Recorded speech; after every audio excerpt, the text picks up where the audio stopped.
Bueno, veamos las funciones del sistema nervioso autónomo. El sistema nervioso autónomo actúa regulando las respuestas del organismo frente a estímulos que surgen en el medio interno, de manera tal que sus funciones involucran a diversos órganos y hemos visto que fundamentalmente los neurotransmisores del sistema nervioso autónomo eran la noradrenalina y la acetilcolina. Cuando el neurotransmisor es la noradrenalina, la respuesta que se produce se llama o se conoce como respuesta adrenérgica, mientras que cuando el neurotransmisor es la acetilcolina, la respuesta es colinérgica. Entonces veamos algunos ejemplos de los efectos que pueden tener el sistema nervioso autónomo sobre el corazón. En el cronotropismo, que tiene que ver con la frecuencia cardíaca, la respuesta adrenérgica mediada por el sistema nervioso simpático es aumentar ese cronotropismo, mientras que la respuesta colinérgica disminuye el cronotropismo. La respuesta adrenérgica de aumento de la frecuencia cardíaca se produce a través de un receptor de tipo beta 1.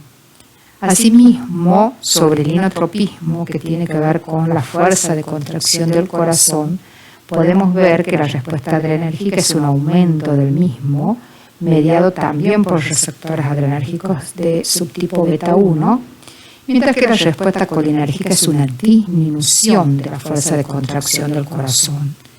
Sobre los vasos sanguíneos, fundamentalmente los efectos son del sistema nervioso simpático a través de la noradrenalina y por lo tanto la respuesta adrenérgica a nivel de las arterias va a ser, y de las venas, va a ser una vasoconstricción mediada por receptores alfa 1 en las arterias y por receptores de tipo alfa 2 en las venas. Mientras que en el músculo esquelético la respuesta va a ser una vasodilatación mediada por receptores de tipo beta 2. A nivel de los bronquios, el sistema nervioso simpático produce una broncodilatación mediada por receptores adrenérgicos de subtipo beta 2, mientras que la respuesta colinérgica es una broncoconstricción. A nivel del útero, la respuesta del simpático es una contracción mediada por receptores alfa 1, al igual que en la cápsula prostática. A nivel del tracto gastrointestinal, en cambio, vamos a ver que la respuesta colinérgica es una contracción, mientras que la respuesta del sistema simpático o la respuesta adrenérgica es una relajación que está mediada por receptores de subtipo alfa 2. En el ojo podemos ver que es diferente la respuesta según el músculo que esté involucrado. Cuando en el músculo radial del iris, la respuesta adrenérgica produce una contracción o midriasis, mediada por receptores alfa 1. En el músculo ciliar del iris, la respuesta colinérgica produce contracción, entonces lo que se va a observar es una miosis. Entonces, entre midriasis y miosis, la diferencia está en la contracción del tipo de músculo del ojo que está involucrado. En cuanto al músculo ciliar, vemos que la respuesta adrenérgica es una relajación, mientras que la respuesta colinérgica es una contracción del músculo ciliar que tiene que ver con el reflejo de acomodación que ya vimos previamente. A nivel del riñón, la respuesta del sistema nervioso simpático es la secreción de renina, mediada por receptores beta 1, vamos a ver más adelante esta respuesta. A nivel de la vejiga urinaria tenemos una diferente respuesta según se trate de los músculos detrusor o el trígono y el esfínter. Sobre el detrusor, la respuesta adrenérgica es una relajación mediada por receptores beta. La respuesta colinérgica es una contracción. A nivel del trígono y de los esfínteres, la respuesta adrenérgica es una contracción del esfínter, mientras que la colinérgica es una relajación. La contracción en este caso está mediada por un subtipo de receptor alfa 1. A nivel del uréter, la respuesta adrenérgica es una contracción, también mediada por receptores alfa 1, y la respuesta colinérgica una relajación. En cuanto a la liberación de insulina por el páncreas, vemos que la respuesta adrenérgica disminuye dicha liberación. A nivel de las células grasas produce lipólisis. A nivel de la glicogenólisis hepática la aumenta. Y estas respuestas son mediadas por receptores alfa 2, beta 1 y alfa 1. Mientras que el sistema nervioso parasimpático tiene muy poca incidencia o ninguna sobre estos efectos que son fundamentalmente mediados por el sistema nervioso simpático. En el folículo piloso, o sea, en el músculo liso, se produce la respuesta adrenérgica, es una contracción que se conoce como piloerección. Ustedes fíjense que siempre cuando hablamos de contracción están involucrados los receptores alfa 1, que son los que tienen como segundo mensajero el inositol trifosfato. En cuanto a la secreción nasal, la respuesta colinérgica la aumenta. En las glándulas salivales, la respuesta adrenérgica involucra un aumento de secreción, y al igual que la colinérgica. Y lo mismo ocurre con las glándulas sudoríparas.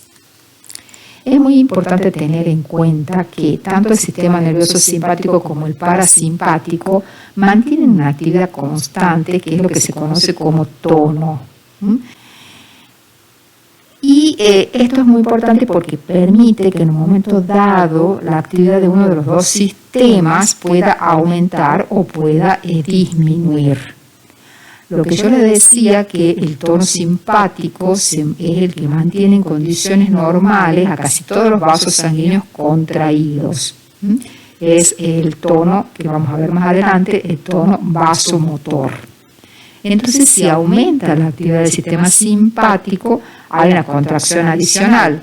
Y si disminuye la actividad del sistema simpático, va a haber una vasodilatación.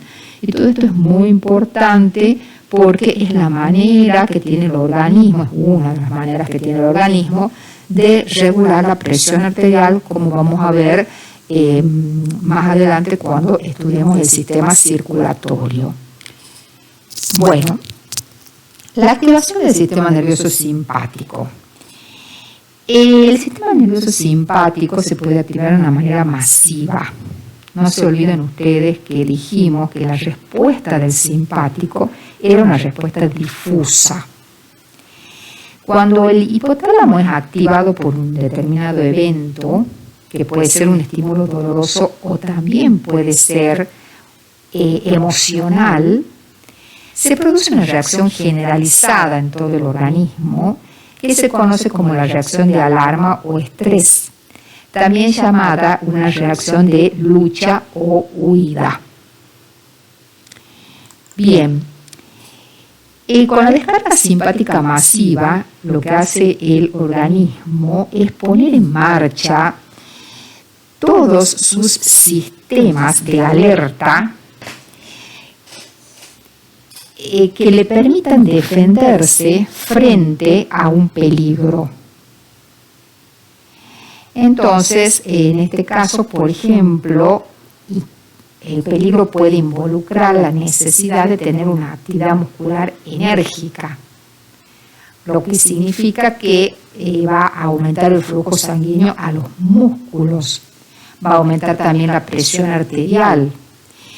Y el aumento de flujo de los músculos activos involucra una disminución del flujo en los órganos que pueden considerarse innecesarios para la defensa del organismo que se encuentra en peligro.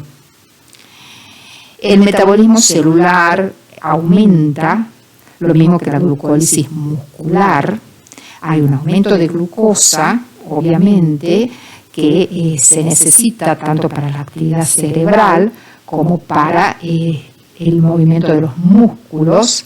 Aumenta la actividad mental y eso permite realizar toda una actividad física agotadora que ni más ni menos es la que se supone que va a defender al organismo de la situación que le involucra peligro para su subsistencia. La respuesta al estrés es uno de los mejores ejemplos de integración del sistema nervioso y el sistema endocrino, los dos principales reguladores de las funciones del organismo. En este sentido, tenemos que recordar que el sistema límbico mesencefálico es el centro de las emociones. Es decir, cualquier estímulo emocional activa el sistema límbico mesencefálico que se encuentra en contacto estrecho con el hipotálamo.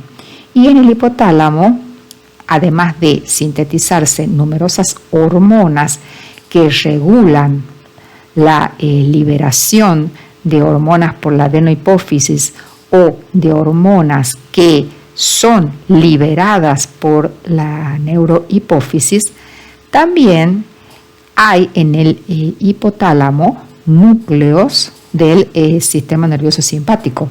De manera tal que las emociones, cuando estimulan este sistema límbico mesencefálico, también activan a neuronas preganglionares simpáticas que se van a dirigir hasta la médula suprarrenal, donde van a estimular la liberación de adrenalina. Y ya estudiamos cuáles son los efectos adrenérgicos de cuando la hormona adrenalina actúa sobre los receptores, tanto los receptores alfa, sobre los que tiene menor afinidad, pero sí activa, y los receptores beta, sobre los que tiene mayor afinidad. Entonces, recordemos, aumento de la frecuencia cardíaca, aumento de la presión arterial, vasoconstricción, midriasis, es decir, prepara la visión para la huida o la lucha del individuo. Había un mayor aporte de sangre al tejido, al músculo esquelético, y vasodilatación de los vasos que justamente irrigan el músculo esquelético, y disminución del flujo sanguíneo a órganos que se consideran en ese momento no indispensables, como por ejemplo del riñón. Bien, todos los efectos que hemos estudiado de la respuesta adrenérgica son los que se van a desencadenar como respuesta al estrés. Bueno, eso es por un lado activación entonces del sistema nervioso simpático. Pero también acá dijimos que en el hipotálamo hay núcleos que sintetizan hormonas que van a ser liberadas desde la neurohipófisis, u hormonas que regulan la liberación de hormonas que son liberadas por la adenohipófisis. Entre ellas, las que quiero resaltar es la corticotrofina. La corticotrofina tiene como órgano blanco a la corteza suprarrenal y libera una hormona que es el cortisol. El cortisol es una de las hormonas del estrés. Lo que hace el cortisol es estimular la lipólisis, también estimula la gluconeogénesis, es decir, la formación de glucosa, con lo cual lo que hace es aumentar los niveles circulantes de glucosa y de ácidos grasos que son necesarios justamente para el metabolismo celular que va a estar incrementado en condiciones de estrés. Y disminuye la respuesta inmune y también la respuesta inflamatoria porque estabiliza las membranas de los macrófagos. Y por supuesto por otros mecanismos que son muchos más complejos y que exceden a esta clase donde vemos conceptos básicos del sistema nervioso autónomo y de la respuesta al estrés. Entonces, en el caso del estrés agudo, la respuesta nerviosa y la respuesta es rápida y permite al organismo la lucha o la huida frente a una situación de peligro. Mientras que la reacción del sistema endocrino es más lenta. Bien, cuando el estrés es crónico, prevalece la respuesta endocrina y los niveles de cortisol se incrementan de una manera patológica en el plasma. De forma tal que una de las maneras de saber si el individuo está con estrés crónico es medir los valores de cortisol. Y como uno de los principales efectos del cortisol es el de ser antiinflamatorio y disminuir la respuesta inmune, es el motivo por el cual las situaciones estresantes justamente ponen en riesgo la vida del individuo. Estamos hablando de un estrés crónico, porque al estar disminuido el sistema inmunológico, las células cancerosas, por ejemplo, que están permanentemente produciéndose en el organismo, no pueden ser eliminadas como ocurriría en una situación fisiológica normal, o pueden invadir al organismo diferentes microorganismos.